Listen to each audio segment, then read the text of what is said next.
I'm here with Ed Bastian, the Chief Executive Officer of Delta, after reporting earnings, overcoming what was a record bill for fuel and still continuing to maintain full-year forecast. You talk about the difficulties of this quarter as well as the resilience of the U.S. consumer. How much momentum is there under the U.S. consumer? Well, first of all, thank you for coming down.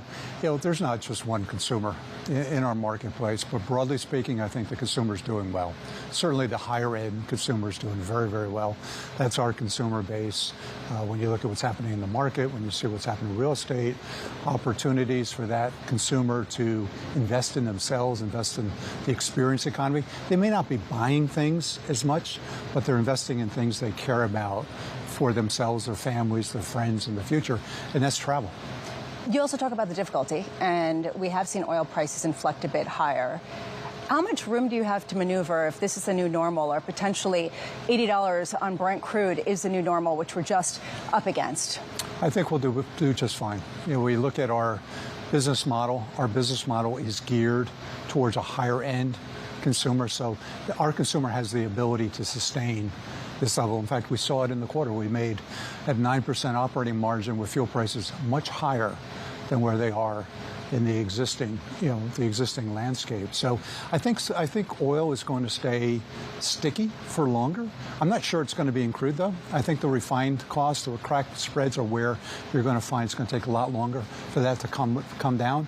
All that's going to mean is those brands that bring value to consumers in terms of experience, bring opportunity for people to go and explore and give them adventure as their means for enjoying life and getting away. And our international travel season is looking very, very healthy. Businesses, international, as I just said, American Express, our loyalty programs, our cargo business, we have so many different lines of business, including here in the U.S., our domestic travel. It's all doing very, very well, and I don't see fuel prices deterring that. You talk about how this has been a sea change in terms of the ability for airlines to catch up with the pace of inflation. Not completely, but enough. You saw a big jump up in airline prices over the quarter. How much further does it have to go to catch up and potentially offset stickier oil prices? If you look at post-COVID, airfares are about 10 to 15% below where inflation has been. So I think there's still significant room.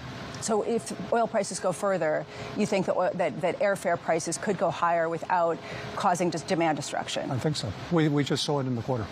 Is it going to come across the board, or more particularly with the premium cabin? It's going to be in the premium cabins. When we look at the lower end of the market, the low fare carriers, they're still losing a lot of money. And so while Delta, which is at the top of the food chain, did very well, we represented 60% of the overall profits for the industry, our estimate in the quarter, despite only having 20% share. It means the other 80% still has a lot of work to do to get caught up, and it's going to happen by being more disciplined in terms of the strategies they deploy, making certain that they can only put out capacity that is profitable, that will return a margin to them.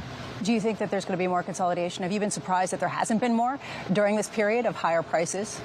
No, I'm not surprised. There's been some in the market, on the lower end. There's been some.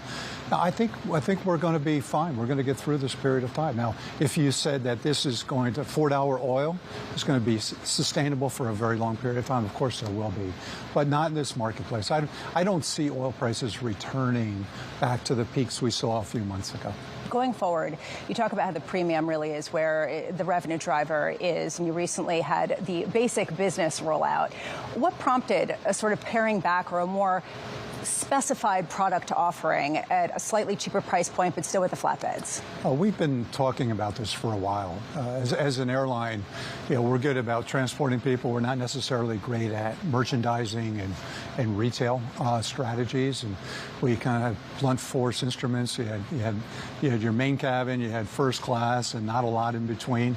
Consumers want different value decisions to take. And if you can give people the opportunity to sit in first class, they may not want different elements. They may not need to go in the lounge. They may not care as much about certain aspects of what the fully bundled first class fare is. Maybe they just care about the seat. And that's actually what consumers care more about than anything is the seat. All the other things are nice, but it's the seat and the comfort of the seat that's most important. We can find different ways to bring greater value, to reduce fares at some times, or increase fares in terms of people say, do you want to have the elite services drive you to the club? Do you want extra frequent flyer miles? We can become a much better merchandiser because we're a consumer brand. You know, I think that's been the biggest change we've seen at Delta over the last decade. We're now not just a consumer brand, we're a loved consumer brand, and we can pull this stuff off. You talk about how there is flexibility to raise prices at the premium. A lot of people are getting in because it is lucrative. We see, for example, even Southwest trying to get into the premium, or JetBlue. Of course, United has made pretty significant inroads. How competitive has this area gotten? I think that's the strategy. You know, we laid it out. We started this path 15 years ago, and you know, it's not easy. It's easy to say you're going to be it, but it's harder to do. It requires having great reliability, creating a great experience, building trust with your consumers, having the technology, having the corporate market share. Delta's the #1 in terms of corporate share in the U.S., and we've been the #1 business traveler for the last 15 years in terms of all the surveys. So, you know, those are moats that are going to hard, but there's room for more. I mean, we're only 20% of the overall share in the market, so there's certainly opportunities for more, but it's much easier said than done. Is there the beginning of pushback on the economy side of things in terms of pricing or just in general, as capacity has come in, as flights have gotten reduced? Have you started to see some flyer fatigue in the main cabin? We had good results in the main cabin. In fact, to your point, we reduced some of the supply in main cabin in the current quarter, given the fact that we were concerned with oil prices, what that meant to fares. But our unit revenue growth in the main cabin was 10% year over year, so it looked pretty healthy. Do you think that you're going to continue to constrain capacity?